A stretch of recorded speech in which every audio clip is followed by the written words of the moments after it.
Ok. Donc on est donc à une conférence de presse Sharp où donc le constructeur a montré donc son nouveau téléphone Sharp Aquos en partenariat avec Orange, et donc on va continuer la suite de la première vidéo. Donc là on va vous montrer notamment la TV d'Orange en 2D et en 3D. Donc là, vous avez l'accueil de base de la TV d'Orange. Donc là, la barre vous indique la chaîne avec laquelle vous avez la meilleure réception. Donc c'est le niveau de réception. D'accord, cellulaire. Hein. Voilà. Ça peut être Wi-Fi aussi? Non, on ne peut pas l'accéder uniquement. Si, vous y avez accès en Wi-Fi, mais vous avez une moins bonne qualité d'image. Donc là, je suis repassée en 3G pour la télé. Donc là, on va aller sur France 5, qui capte très bien. Donc là, vous avez en effet le temps de latence, du coup, ça connecte à la chaîne. Ça, c'est la télé, ça. Voilà. Pas la 3D. Normal. Ok. Hop, donc là, j'ai passé en mode cinéma pour être en plein écran. D'accord. Donc là, je suis sur un contenu 2D. D'accord. Hop, je vais appuyer sur la touche menu et je vais juste appuyer sur 3D on. D'accord. Et ça passe en 3D directement, hyper rapidement, sur un contenu en direct. Ok.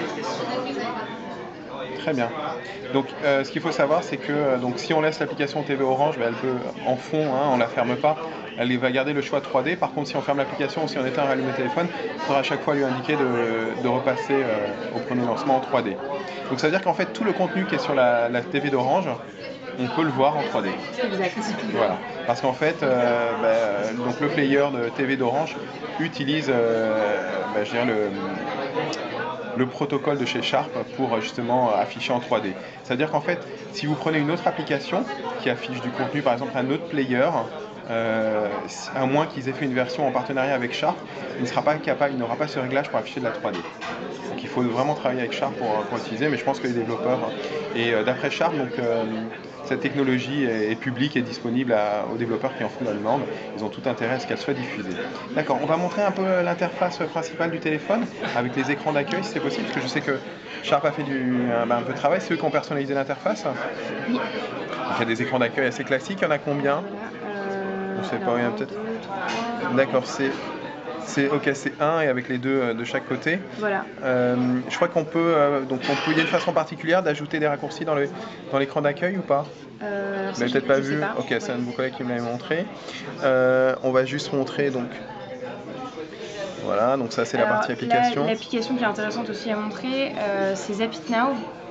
Je vais la retrouver tout de suite. Donc cette application-là, qui en fait est un regroupement d'applications qui vous permet d'utiliser vos applications plus facilement. Donc là par exemple, si je vais dans Entertainment, j'ai toutes les applications vidéo qui sont classées par ordre de préférence des Français, en fait, des sites les plus visités. Donc là, si je clique sur YouTube, ça va m'amener directement à l'application YouTube. Sauf que juste derrière, j'ai Vimeo, j'ai Dailymotion, à laquelle je vais pouvoir accéder juste en glissant sur l'écran avec mon doigt. Hop, je vais être sur Vimeo, je vais être sur Dailymotion. Juste, je voudrais qu'on parle des jeux, parce qu'on a parlé de la TV, on a parlé des vidéos. Donc on peut afficher aussi les jeux en 3D. Exact. Par contre, il y a donc on va faire une petite démo là, et pendant que vous faites la démo, allez-y, faites la démo. Sur un jeu 3D natif. Alors, l'intérêt justement, c'est qu'on veut prendre un jeu qui est 2D et on peut le convertir en 3D. Voilà. Donc on va montrer ça. Donc un jeu converti. Oui, on va le convertir, oui. De toute façon, ça se convertit à la volée, comme pour les vidéos. Non, ça se convertit un peu plus. Il faut ressortir du jeu et Ah oui, c'est ça. On le lance en 2D, voilà. D'accord. Donc là, on est sur un jeu 2D. Donc là, on est en 2D, hein, c'est ça. Voilà. Donc je vais faire avancer le petit bonhomme. D'accord. Comment ça fonctionne. Là, donc là, ensuite, pour le reconvertir, je dois sortir parce que là, je suis en plein écran. Mais il reste derrière, il reste derrière. Donc là, j'active la 3D sur ce menu-là. Et je reviens sur mon jeu qui est au même endroit de la partie. Et je suis sur un contenu 3D. D'accord, ok. Donc ça va être sympa pour ceux qui veulent faire du jeu en 3D. Il y a une précision importante à faire, c'est qu'en fait, ça ne marchera pas avec tous les jeux. Alors avec tous les jeux 2D, mais je vais vous montrer justement ce qui a mis en place. Oui, mais avant que vous me montrez, je vais dire pourquoi en fait ça ne marche pas avec tous les jeux. En fait, il faut que le jeu ait été développé avec la technologie OpenGL, ce qui n'est pas le cas de tous les jeux. Et justement d'ailleurs pour savoir si le jeu peut être passé en 3D, Sharp a mis en place donc un petit portail. Un petit portail donc, que vous pouvez trouver ici. Donc on va dans Display. Et là vous avez les jeux 3D. Donc tout ça, c'est les jeux qui sont compatibles, donc qui sont transformables en 3D grâce à ce téléphone. Donc vous avez la liste juste là. Ceux qui sont tickets sont ceux que vous avez déjà installés et que vous avez mis en 3D. Si vous voulez pouvoir mettre tous vos jeux en 3D, sauf celui-là, par exemple, Guerrilla Bob, je veux toujours y jouer en 2D, j'ai juste à enlever. D'accord.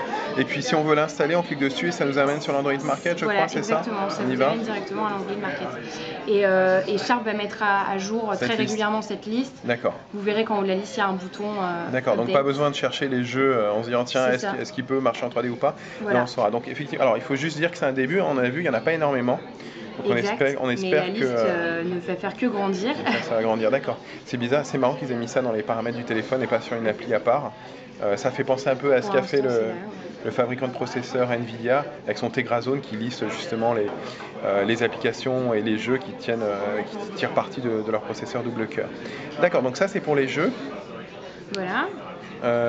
Qu'est-ce qu'il y a un autre petit truc que je peux vous montrer qui est propre à ce téléphone, qui est assez intéressant, c'est le VidView, donc qui vous permet en fait de garder confidentiel ce que vous faites sur votre téléphone. Par exemple, je suis dans le métro, j'ai pas envie que mon voisin regarde ce que je fais, j'active le VidView, donc en fait là en face vous voyez parfaitement. Et dès que je tourne, sur je sais pas si vous voyez avec. Alors, je sais pas s'il y a pas de photo à voir, mais je vais décrire ce qui se passe. En fait, c'est que il y a un petit effet qui se met sur l'écran, donc un espèce de, on va dire, papier peint, qui fait qu'on peut pas voir ce qui est écrit sur l'écran. Ça masque un peu, et du coup, on a plus de confidentialité. Plus d'intimité, parce qu'en fait je pense que c'est typiquement pour les gens au Japon qui sont très serrés dans le métro, sont très proches, et on n'a pas envie que personne regarde le SMS qu'on est en train d'envoyer à notre chérie. Donc voilà. Ça. Et vous pouvez changer, vous avez des fonds qui clignotent, qui déconcentrent encore plus. Donc, voilà, c'est.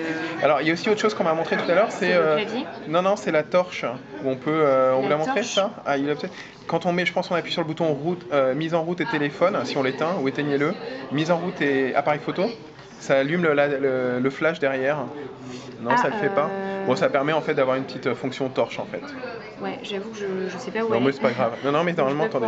C'est vous appuyez mise en route. Donc mise en route, il est là, c'est ça. Faites mise en route et appareil photo. Donc c'est là. En même temps, d'accord. Ouais. Faites-le pour voir si ça l'allume. Peut-être qu'il faut éteindre le téléphone. Éteindre le téléphone. Voilà, et refait les deux en même temps. On va le voir si ça allume le flash derrière. Bon, c'est pas grave. Donc sachez qu'il y a une petite fonction torche comme ça. Et vous lui montrez quelque chose au niveau du clavier aussi? Oui, alors je sais pas si vous en avez entendu parler, je me souviens plus du nom exact, mais le clavier qui vous permet de décrire les mots sans lâcher le doigt en fait. Donc, ah oui, c'est le clavier swipe, d'accord. Oui, tout à fait. Voilà, et ça a une reconnaissance du mot qui est plutôt pas mal. Ouais. Donc faut prendre le coup pour swipe.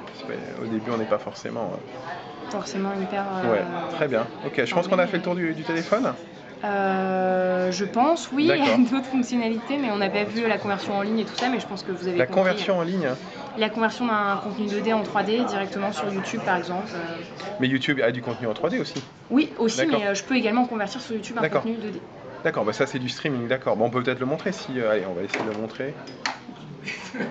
Et là, il faut le dire avant avant au téléphone qu'on passe en données ou quand on est sur non, YouTube? Vous pouvez le faire directement, sauf quand vous êtes en plein écran en fait. D'accord. Donc là, je vais sur les chaînes. Donc là, toutes les vidéos 3D sont indiquées par ce petit rond avec écrit 3D, mais je ne sais pas si vous voyez d'où vous êtes. Oui, tout à fait. Donc là, voilà, je clique sur cette vidéo. Donc celle-ci, elle n'est pas en 3D. Voilà. Okay. Et donc là, j'ai juste à tirer mon petit menu déroulant, passer en 3D. À activer la 3D, à revenir, aller en plein écran. Et si on l'avait activé avant, il n'y avait pas besoin de le faire? Oui, voilà. D'accord. C'est juste que vous pouvez le faire en même temps, vous n'êtes pas obligé de quitter l'application pour... Oui, c'est bien de l'avoir mis sur le volet de notification. Ok, donc là, elle va s'afficher en 3D. Ah, ça, c'est du CanBlock, ça, a priori. Oui. Ok, bon, pendant qu'il y a du CanBlock, je vais vous dire qu'en fait, c'est un téléphone qui va être disponible donc, chez Orange en exclusivité. Tiens, on n'a pas les durées de l'avant-première, on a oublié de poser la question, on va la poser. Donc à partir du 6 octobre, et son prix de commercialisation, donc c'est à partir de 99 € avec un forfait Origami Star 3 heures. En fait, il est à 199 et il y a une offre de remboursement de 100 €, donc ça le fait à 99 €. Et si vous voulez l'acheter sans abonnement, le prix est assez élevé. On est plus de 600 €, 649 € de mémoire. Voilà, donc sinon disponible à partir du 6 octobre, donc dans les boutiques Orange et sur le web aussi, je pense. Voilà, donc si vous voulez en savoir plus sur ce Sharp Aquos S80F, donc proposé par Orange, je vous invite à nous retrouver sur GPS & Co, www.gps5dco.com. Il y aura un lien direct depuis YouTube et Dailymotion.